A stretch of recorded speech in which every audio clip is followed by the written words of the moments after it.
Hi everyone, this is Abhishek Singh. कल data आया finance ministry की तरफ से टैक्स कलेक्शन का, और ये डेटा बहुत ही बड़ा एकम्प्लिशमेंट है।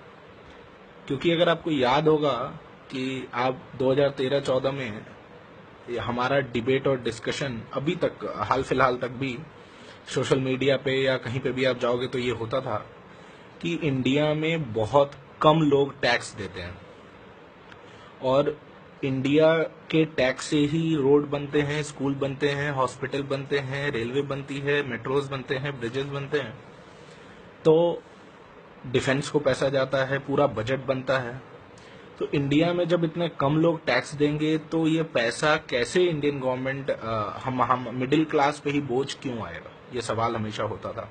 और एक आंकड़ा आता था, आंकड़ा ये था ओरिजिनल कि 1947 से लेकर के 2014 तक, हम याद रखिएगा 1947 से लेकर के 2014 तक हमारे देश में डायरेक्ट टैक्सेशन याद रखिएगा, दो तरीके के टैक्सेशन होते हैं, direct taxation, indirect taxation. Direct taxation में मात्र 3.79 करोड़ लोग टैक्स फाइल करते थे। 3.79 करोड़ लोग टैक्स फाइल करते थे सिर्फ। अगर मैं इसको ऐसे मोटा मोटी देखूं कि 125 करोड़ जनता है, पहले तो कम थी, अभी मान लो 125 करोड़ जनता है, तो आप अगर जनता के रेशियो में देखोगे तो 125 करोड़ में से सिर्फ 3.79 करोड़ टैक्स देते थे।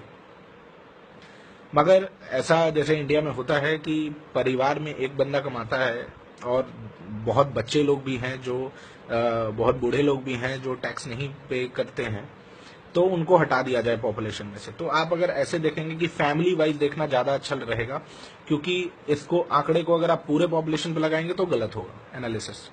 तो फैमिली वाइज देखेंगे तो मान लो आप 5 लोगों की फैमिली, तो 25 करोड़ में से 3.79 करोड़ लोग टैक्स भरते हैं। उस 25 करोड़ में भी बहुत ज्यादा परिवार एग्रीकल्चर से जुड़ी है जो टैक्स नहीं देती है, मगर फिर भी बहुत मात्रा में ऐसे लोग थे जो टैक्स नहीं देते थे। तो आंकड़ा यही था कि आजादी के बाद से अभी तक 3.79 करोड़ लोग ही टैक्स देते थे, डायरेक्ट टैक्स जो आपकी इनकम से कटता है, और वो डिपेंड करता है कि आपकी इनकम कितनी है, उतना आप टैक्स भरते हो। डीमोनेटाइजेशन के बाद और 2014 से 2018 मार्च 2018 तक आपको बताऊं कितने टैक्स पेयर हो गए?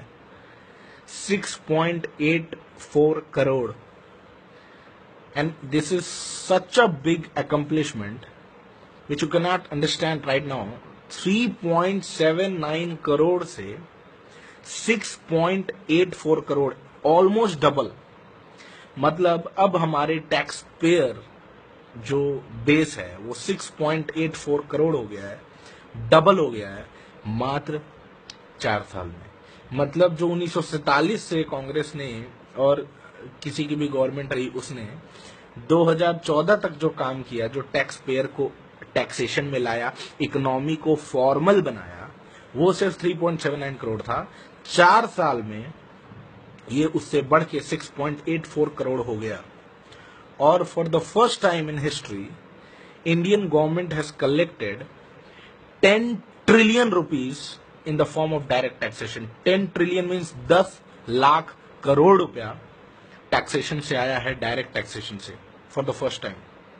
अब बात करते हैं इनडायरेक्ट टैक्सेशन की। इनडायरेक्ट टैक्सेशन जीएसटी के बाद सब चेंज हो गया। जीएसटी से पहले इनडायरेक्ट टैक्सेशन लिया जाता था कस्टम ड्यूटी के फॉर्म में, सेल्स टैक्स के फॉर्म में, जो ट्रेडर्स देते थे, पे करते थे।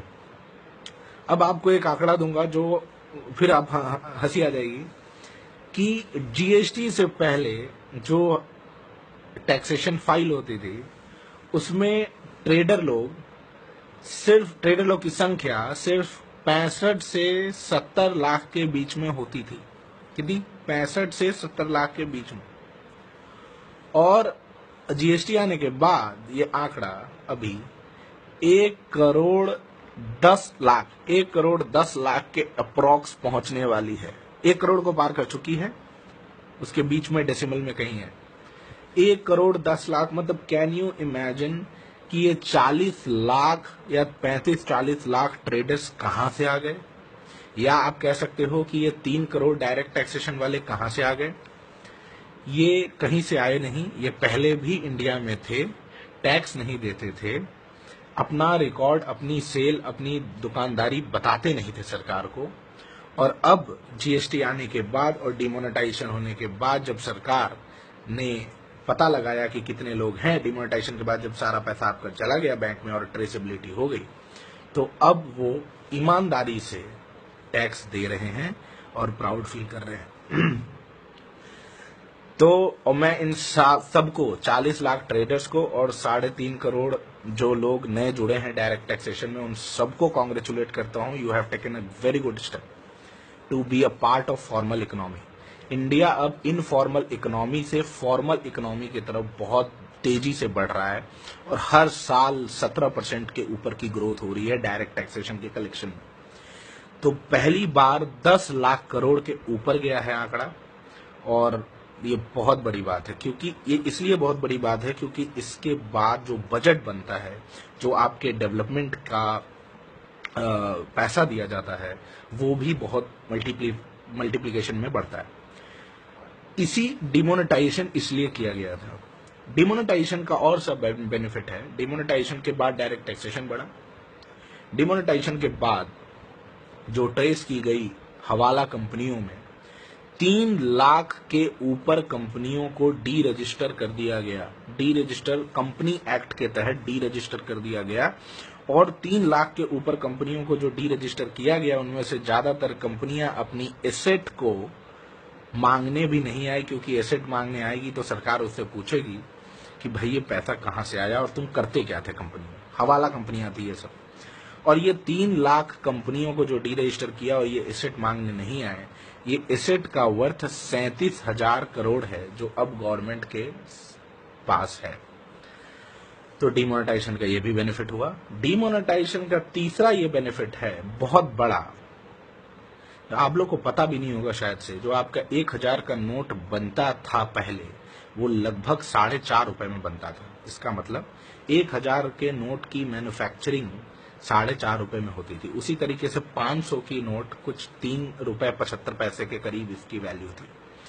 मतलब अगर मुझे 50,000 रुपए चाहिए, समझ रहे हो आप, 1000 के नोटों में, तो 50 मल्टीप्लाई बाई 4.5 रुपए, उतना रुपया मेरे को पे करना पड़ता था उस नोट को बनाने वाली कंपनी को। और आपको मैं बताऊं 2014 से पहले 1000 और 500 के नोट इंडिया में नहीं छपते थे, यूरोप में छपते थे, यूएस में छपते थे, और वहां से वो इंडिया आते थे।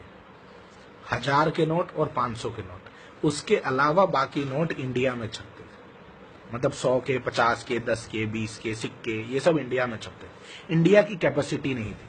जब नरेंद्र मोदी 2014 में आए, उन्होंने सबसे पहले कानून ये लगाया कि इंडिया बाहर से अब नहीं खरीदेगा नोट, नहीं बनवाएगा नोट। और चूंकि इन्होंने ये डिसीजन लिया कि बाहर से नहीं बनवाएगा, तो इनको 1000 और 500 के नोटों को बंद करना लाजमी था, क्योंकि अगर वो नहीं बंद करते तो वो बाहर से काउंटरफीट करेंसी आती। तो इन्होंने 1000 और 500 की पूरी डिजाइनिंग, पूरा डाई, पूरा कलर, पूरा साइज सब बदल दिया और नया नोट लाए, ऊपर से 2000 का नोट भी लाए। इसका मतलब अब इंडिया टोटली अपनी करेंसी खुद छापता है। तो ये डिमोनेटाइजेशन के कारण वो दोनों नोट स्क्रैप हुए और इंडिया अब अपना बनाता है, जिससे 1 लाख करोड़ से 2 लाख करोड़ तक का रकम बचा भारत सरकार का, जो वो बाहर की कंपनी को पे करती थी नोट छपवाने के लिए। तो जिन लोगों को झूठ फैलाना था आज से पहले, बहुत झूठ फैला दिया। अब जनता के सामने सब आंकड़ा आ रहा है। जनता को पता है कि सरकार ने उन छुपे हुए, मैं गलत वर्ड यूज नहीं करूंगा, मैं चोर नहीं बोलूंगा, बट मैं इतना बोलूंगा कि जो लोग टैक्स नहीं भरते थे चाहे किसी भी रीजन से, उनको टैक्स के अंदर आने के लिए प्रेरित किया, मोटिवेट किया, आप कह सकते हैं बाधित भी किया, कंपेल भी किया, मजबूर भी किया। तो ये सब बहुत अच्छी खबर है भारत के लिए। तो इस वीडियो को शेयर करें और इस इंफॉर्मेशन को सुने। और थैंक यू।